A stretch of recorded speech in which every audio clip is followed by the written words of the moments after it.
გამარჯობა მეგობრებო. დღეს ჩვენ ვისაუბრებთ იმაზე, თუ როგორ უნდა შევქმნათ შესასრულებელი სამუშაოების სია, სადაც გვექნება მოსანიშნი ღილაკები და თუ კი ამ ღილაკებს მოვნიშნავთ მარჯვენა ველში დაგვიწერს შესრულებულია, თუ კი არ მოვნიშნავთ, დაგვიწერს რომ შესასრულებელია. ამის გაკეთება საკმაოდ მარტივად არის შესაძლებელი და გვჭირდება რამდენიმე კომპონენტი. პირველ რიგში ჩვენ გვჭირდება developer ტაბი ჩვენს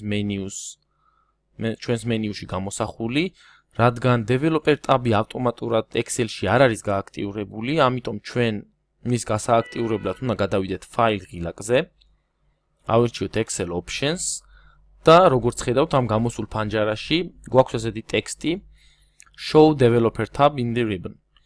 ეს ნიშნავს რომ გავააქტიუროთ developer-ის ტაბი, რასაც მოვნიშნით გავაკეთებ, შემდეგ დავაჭერ OK-ს და უკვე მაქვს developer-ის მენიუ. developer-ის მენიუში მოცემულია ასეთი ღილაკი Insert, დავაჭერ ამ ღილაკს და გამოსულ ფანჯარაში ავირჩევ checkbox, რომელიც ჩვენ გვჭირდება მოსანიშნად. შემდეგ დავხატავ ამ checkbox-ს, მაგრამ როგორც ხედავთ ეს წარწერა ჩვენ არ გვჭირდება, ამიტომ შეგვიძლია წავშალოთ, ასევე შეგვიძლია დავაპატარავოთ ეს ფანჯარა და გადავიტანოთ მსგავსი checkbox-ების ქვემოთ. ჩვენ უკვე გვაქვს გამზადებული ღილაკი, რომელიც შეგვიძლია მოვნიშნოთ ისევე როგორც სხვები, მაგრამ ეხლა გვჭირდება შემდეგი კომპონენტი. შემდეგი კომპონენტი არის ის, რომ ცალკე უჯრაში უნდა გამოისახოს ჩემი ღილაკის მონიშნის სტატუსი. ამისთვის ღილაკთან მივიტანოთ მაუსი, დავაჭიროთ მარჯვენა ღილაკს და ავირჩიოთ Format Control. გამოსულ ფანჯარაში გვაქვს ველი Cell Link, ამ ველზე ჩვენ უნდა დავდგეთ და მივუთითოთ უჯრა, სადაც გვინდა გამოისახოს მონიშნის სტატუსი.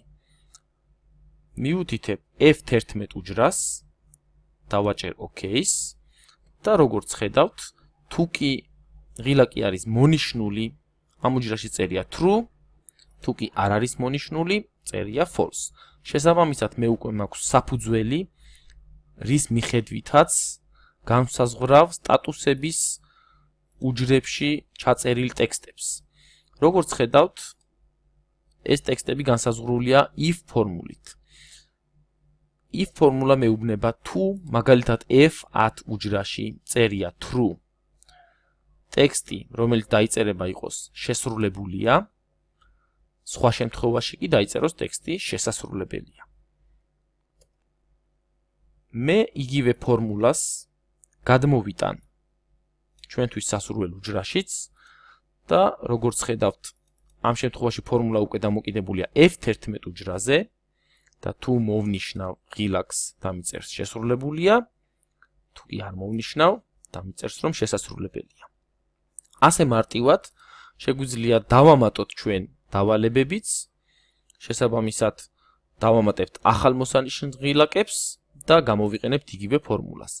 ასევე ეს დამატებითი კომპონენტი, სადაც გვიწერია true and false, ჩვენ შეგვიძლია იგი მოვნიშნოთ და მივცეთ ტექსტს, მაგალითად თეთრი ფერი და აღარ გამოჩნდება როგორც ზედმეტი კომპონენტი.